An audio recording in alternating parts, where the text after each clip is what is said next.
1 million children under the age of 10 in England and Scotland, according to the charity Action for Children, are facing Dickensian levels of poverty as they prepare for Christmas. They're looking at government figures for the number of low-income families with children of that age that are experiencing material deprivation. They say there's been a 30% rise in the demand for financial advice in the past few years, but I thought that was a good thing. And they're saying that, they're running unofficial food banks over the Christmas period for families that lack fresh food, clothing, and in some cases money to pay for heating. Well, let's talk about this with Carol Iddon. She's Managing Director of Children's Services at the charity Action for Children and joins us now. Good morning to you, Carol. Good morning, Julia. This is quite an inflammatory language, isn't it? Dickensian poverty? What do you mean by that? Well, what we're talking about here is that, more and more children, as we're warning that poverty levels are going to get worse, not better, and that's based on independent experts and the analysis of the figures that they've produced, that more children will miss out on the things that other children take for granted. Such as? And they may well things like a hot meal, a warm coat, Christmas presents at this particular time of year. But, all of those sorts of things. And they all have an impact on a child when they go to school, how they make friends.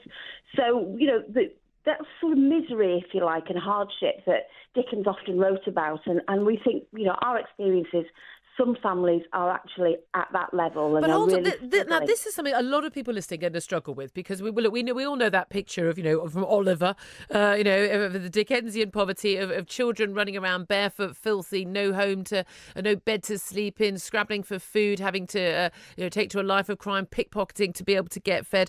Look, we know what Dickensian poverty looks like, don't we? Yeah. Why would any child in this country be living like that, given our benefits?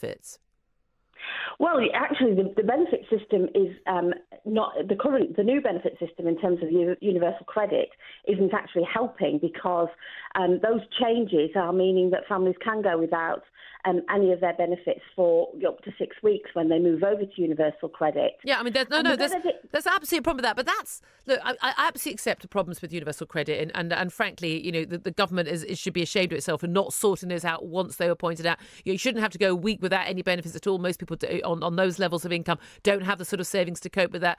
Certainly paying it, a month in arrears. It's just not how ordinary people live their lives, and they should know that, and they've been told that. I accept that. But when you talk about Dickensian poverty, there's a difference between people struggling and the shame in this country that anyone should ever feel the need to go to a food bank when they're moving from one benefit to another, and the administrative problems. But the idea that 1 million children in this country are facing Dickensian poverty, I'm going to put to you that I think it's a load of nonsense. Well, we would disagree with you, and we would say that if we carry on the way that we are, that is really what we are facing. There are children who last night will not have had a bed to sleep in. The numbers of children. Where did that bed go? No, I don't accept that. So your worst case scenario is you don't agree that the numbers of children being homeless is not. You don't agree with that. But they're not. No, they're not. Carol, they're not living on the streets. They're in a temporary accommodation with a bed. That's not ideal. It's not good. It's not acceptable. I'm not supporting it. It should be sorted out. And there are lots of major reasons why these things aren't being sorted out, and they're not good excuses. But these children have roofs over their head. They have beds. They have parents with an income that is sufficient to be able to give them beans on toast for dinner. I'm not saying it's ideal. I'm not saying it's what I'd want for my own child. There, but for the grace of God, and many of us will be thinking. But they're not living with Dickensian levels of poverty. Their parents are struggling financially. That's not the same thing.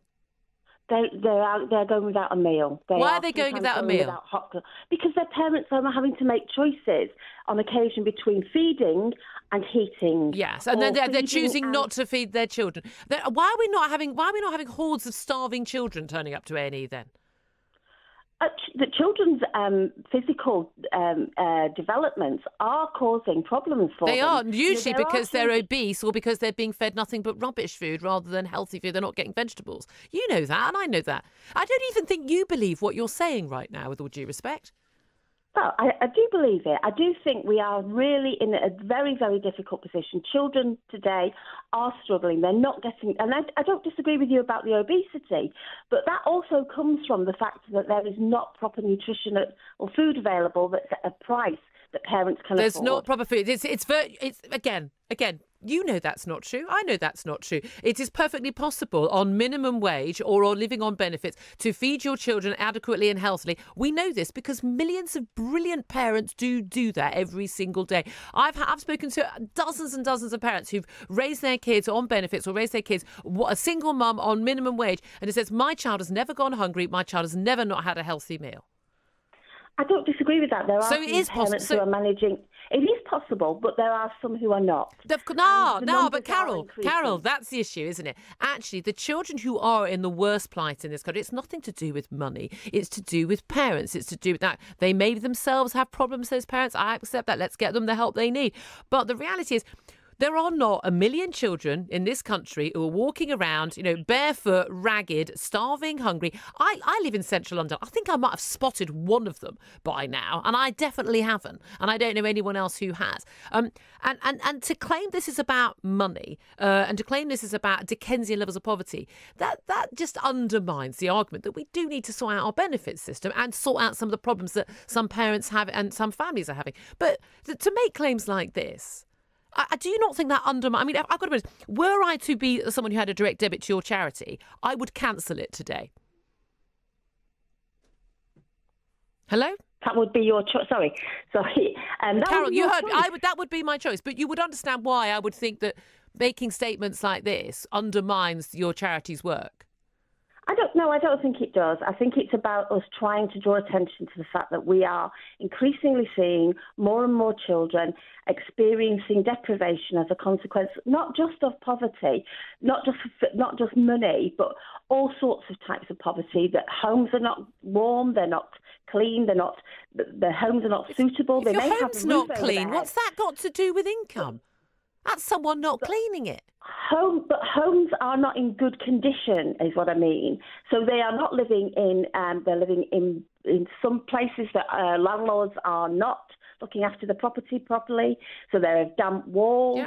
Children are experiencing all sorts of challenges to their health as a consequence of those sorts of things. Some of them are living in quite poor conditions. And wait a minute. So we've gone from Dickensian poverty to quite poor conditions. I'm not disputing there are some children living in terrible conditions right now, and I'm not disputing there are problems with benefits and that. But do you not? After 10 minutes having this conversation, do you not accept that the phrase Dickensian poverty? It was frankly an insult to the people who were literally scrabbling to stay alive 100 odd years ago.